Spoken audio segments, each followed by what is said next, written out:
Olá, minha gente. Eu estou fazendo esse novo vídeo porque eu anexei um vídeo aí no Facebook, ficou incompleto, ele não só baixou menos de um minuto e as pessoas ficaram assustadas aí, porque só apareceu o início e eu estou fazendo esse novo vídeo para dar uma explicação. Espero que agora eu consiga anexar ele na sua íntegra, mas é só para dizer que está tudo bem, eu já estou recuperado, o pior já passou. Estou aqui isolado, aqui me recuperando mais uma semana, tenho que ficar em quarentena, mas não é para falar nada sério, é mais para me referir pela experiência ruim que eu passei e comparar com as declarações que o presidente da República está falando na mídia, na televisão, de que o vírus não é coisa séria, que a gente precisa voltar a trabalhar, todos nós, que a economia tem que voltar a funcionar, que tem que acabar com o isolamento, e colocar em prática o tal do isolamento vertical, que ele tanto defende, que é uma expressão que ele criou, porque não tem literatura nenhuma disso em nenhum outro país que passou pela mesma experiência, que trata-se de isolar apenas os grupos de risco, que é composto pelas pessoas com mais de 60 anos e indivíduos que têm doenças pré-existentes, como diabetes, pressão alta, problema no coração e por aí vai. Se ele conseguir, eu vou bater palma para ele, como eu bati palma por outras coisas, pela equipe econômica que ele montou, pelos ministros que ele tem. Eu vou dar o exemplo de São Paulo, que tem 6 milhões de idosos. Você separa 1 milhão de idosos, vamos botar rico, de classe média, que tem capacidade de ter uma suíte, um quarto à parte, ou uma segunda casa para se isolar do resto da família. Mas aí sobram 5 milhões de idosos que vivem na periferia de São Paulo, em condições ruins, junto com netos, com filhos, com outros adultos. Como você consegue isolar uma massa de 5 milhões de pessoas? Qual a estrutura que ele vai criar?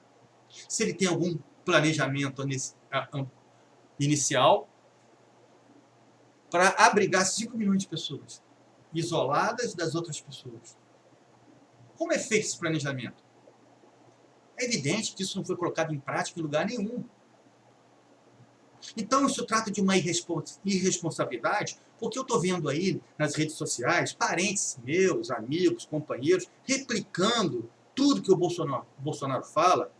E eu fico preocupado porque, pela experiência que eu passei, eu sei que isso vai acarretar uma verdadeira tragédia humana nesse país. Será possível que ninguém acompanhe o que está acontecendo no mundo, na China? O que está acontecendo na Itália, na Espanha, nos Estados Unidos? Estão morrendo 900 pessoas por dia na Itália. Os Estados Unidos está caminhando para isso. É assim mesmo que a gente vai tratar os idosos, as pessoas que têm doenças? Ah, é para aliviar a despesa da Previdência Social? É como ele fala, vai morrer, mas lamento, fazer o quê? É assim que a gente vai tratar as pessoas idosas? Nós não vamos ficar idosos lá na frente, não? Ele usou o exemplo da indústria automobilística. Tem tanto acidente de carro por aí, morrem 60 mil pessoas com acidente de carro, então para isso nós vamos parar de produzir carro? É assim que ele trata os eleitores dele? É porque, na verdade, se essas pessoas morrerem, ele vai colocar a culpa nos governadores. Porque os hospitais, eles são estaduais, são municipais, não são federais. E se a economia aí for para o buraco, como não tem saída, nós estamos indo para uma recessão, ele vai botar a culpa nos governadores também. Está vendo aí, ó? Mantiveram a quarentena, olha aí, ó, quebrou o Brasil. Aí ele se livra. Ele está preocupado com a política da reeleição dele. Mas se ele tivesse preocupado com a saúde pública, com a população brasileira, ele, o João Dória, o Witzel, os três tinham anunciado na televisão que não vão se candidatar em 2022. Eu desafio os três a fazer isso. Os três, se eles estão preocupados com o povo brasileiro, renuncia à candidatura deles. Então, gente, é uma atitude assim, tão irresponsável, porque é uma falta de conhecimento. Uma pessoa contaminada tem um potencial de contaminar, infectar mais 5 pessoas. Olha o crescimento exponencial disso. Aliás, eu estou com uma tabelinha aqui, não sei se vocês conseguem ver. Essa é a curva de crescimento da doença no Brasil, atualmente. A coisa é muito séria. E os técnicos, os cientistas, você já deve ter visto essa explicação na televisão, a curva que ameaça o Brasil se o isolamento acabar, você imagina, é essa aqui, ó. Você imagina uma linha no meio aqui, ó, que é o sistema de saúde público do Brasil já precário. Se essa curva for muito alta, ela implode o sistema de saúde, que já é ruim. A ideia deles, ó, com o isolamento, é achatar essa curva ao longo do tempo para que o sistema de saúde possa absorver os doentes.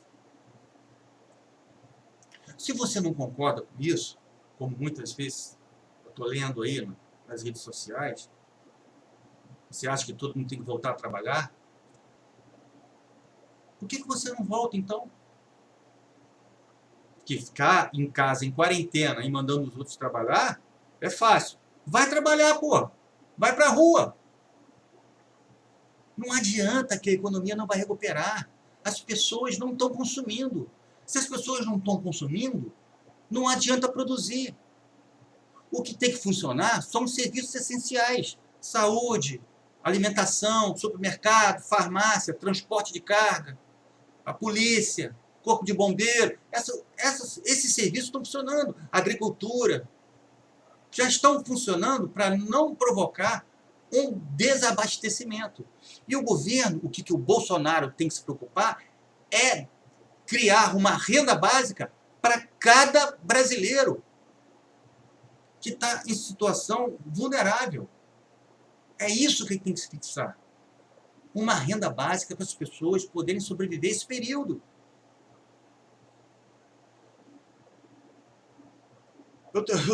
Acho que foi ontem que eu vi ele falar que o brasileiro precisa ser estudado, porque ele mergulha no esgoto, e não acontece nada com ele. Olha que bobagem que ele fala. Os hospitais estão cheios, sempre ficaram cheios, justamente porque não tem saneamento básico. E tem muita gente aí que acredita no que ele fala. Eu me refiro mais aos homens, tá? Porque as mulheres, não estou me referindo às mulheres não, porque as mulheres, elas são muito mais responsáveis, estão mais cientes do que está acontecendo, estão mais informadas, são mais generosas, se preocupam com a família.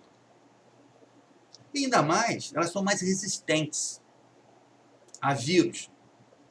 Se você duvida, faz uma pesquisa aí. Pega todas as doenças que tiveram aí no mundo, aí, você vê quantos homens morreram e quantas mulheres morreram.